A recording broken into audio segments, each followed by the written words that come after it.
আল্লাহ যেন ডাক দিয়ে বলে, বান্দা তুমি জানো আমি তোমার কেমন রব? 24 ঘন্টা তোমার অজান্তে,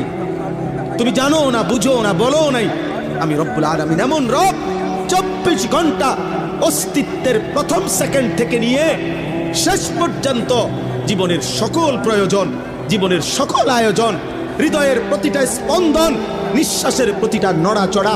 দেহের পুরা অঙ্গ প্রত্যঙ্গের নড়াচড়া আমি আল্লাহ যা ঠিক ঠিক মতো তোমার পৌঁছাচ্ছি, করে দিচ্ছি। গোটা কায়নাত আমি তোমার জন্য বারবার, একবার আলো দিয়ে সাজাই, একবার অন্ধকার দিয়ে সাজাই, একবার রাত বানাই, একবার দিন বানাই, একবার সকাল বানাই, একবার দুপুর বানাই, সপ্তাহ বদলাই, মাস বদলাই, দিন বদলাই, শরীর বদলাই, স্বাস্থ্য বদলাই। চিলা ছোট্ট বাচ্চা বানাইলাম শক্তিমান যুবক, আবার বানাইলাম বৃদ্ধ, চিলা দুর্বল বানাইলাম সবল, চিলা অসুস্থ বানাইলাম সুস্থ, চিলা গরিব বানাইলাম ধনী, চিলা সম্পদহীন দিলাম সম্পদ। এত কিছু 24 ঘন্টা যে মালিক আমি নিজ যত